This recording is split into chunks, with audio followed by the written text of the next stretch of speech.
നമസ്കാരം. ഇന്നത്തെ നമ്മുടെ വീഡിയോയിൽ ഉൾപ്പെടുത്തിയിരിക്കുന്നത് ചിരട്ടത്തവി നിർമ്മാണ രീതിയെക്കുറിച്ചാണ്.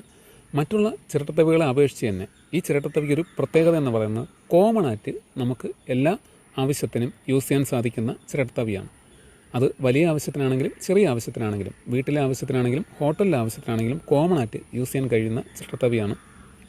ഇതിനൊരു പ്രത്യേകത എന്ന് പറയുന്നത് മറ്റുള്ള ചിരട്ടത്തവിയെ അപേക്ഷിച്ച് തന്നെ ഈ ചിരട്ടത്തവിയുടെ കണ വന്നിരിക്കുന്നത്, കണയെന്ന് പറയുന്ന ഈ കാണുന്ന അലവാണ്.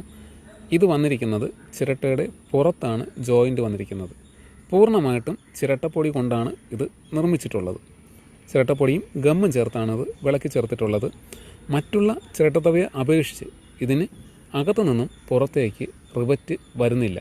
സാധാരണ മരത്തിൻ്റെ റിവറ്റോ അല്ലെങ്കിൽ അത് കൂടാതെ തന്നെ കമുകിൻ്റെ അലവോ അല്ലെങ്കിൽ അലുമിനിയം റിവറ്റോ ആയിരിക്കും ഇതിന് കൊടുക്കുന്നത്.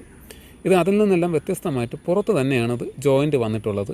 ചിരട്ട എന്ന് പറയുന്നത് വലിയ രീതിയിൽ പഴകാത്ത ചിരട്ടയാണ് ഇതിന് യൂസ് ചെയ്തിരിക്കുന്നത്. നമുക്ക് ചിരട്ട ശ്രദ്ധിച്ചാൽ തന്നെ അറിയാൻ സാധിക്കും, അകത്തെ വെള്ളയൊന്നും പോയിട്ടില്ല.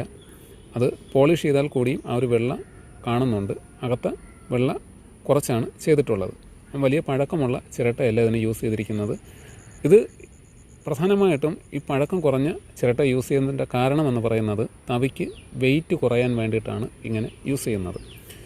രണ്ടാമത്തൊരു പ്രധാന കാര്യമെന്ന് പറയുന്നത് ഇതിൻ്റെ അലവ് തീരുന്ന ഭാഗം, അതായത് ഈ കാണുന്ന ഭാഗത്തൊരു തടുപ്പ് കൊടുത്തിട്ടുണ്ട്. ഈ തടുപ്പ് കൊടുത്തിരിക്കുന്നതെന്ന് വെച്ച് കഴിഞ്ഞാൽ തവിക്ക് നീളം കുറവായതുകൊണ്ടും, രണ്ടാമത്തൊരു പ്രധാന കാര്യമെന്ന് പറയുന്നത് എണ്ണയൊക്കെ പറ്റുന്ന സമയത്ത് നമ്മുടെ കയ്യിൽ നിന്ന് സ്ലിപ്പ് ആവാതിരിക്കാൻ വേണ്ടിയിട്ടാണ് ഈ ഒരു തടുപ്പ് കൊടുത്തിട്ടുള്ളത്. ഏകദേശം ഒരടിയോളം നീളം ഈ ചിരട്ടത്തവിയുടെ അലവിന് ഉണ്ട്. അലവെന്ന് ഉദ്ദേശിക്കുന്ന കണ തന്നെയാണ്. അതുകൊണ്ടാണ് വീണ്ടും ഇതെടുത്ത് പറയുന്ന പലർക്കും ഒരു സംശയം തോന്നാം. ഇതിൻ്റെ കണയുടെ നീളം ഒരടി നീളമാണ്. അതുപോലെ തന്നെ വലിയ രീതിയിൽ കുഴിവില്ലാത്ത ചിരട്ടയാണ് ഇതിന് വേണ്ടിയിട്ട് യൂസ് ചെയ്തിരിക്കുന്നത്.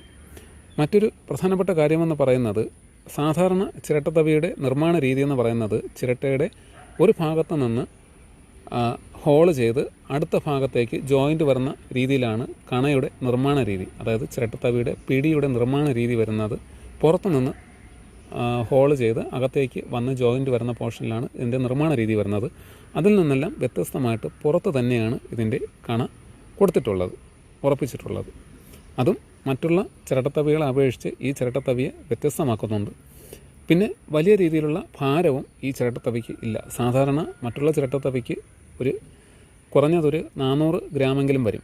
200 ഗ്രാമിൽ തുടങ്ങി 400 ഗ്രാമിനുള്ളിലെങ്കിലും മറ്റുള്ള ചിരട്ടത്തവിക്ക് വെയിറ്റ് വരും. ഇത് അത്രയും വെയിറ്റ് ഈ ചിരട്ടത്തവിക്കില്ല. അതും നമ്മൾ പ്രത്യേകിച്ച് ശ്രദ്ധിക്കേണ്ടതാണ്. ഓക്കെ, വരും ദിവസങ്ങളിൽ മറ്റുള്ള ചിരട്ടത്തവികളെക്കുറിച്ചുള്ള വീഡിയോ ഉൾപ്പെടുത്തുന്നതായിരിക്കും.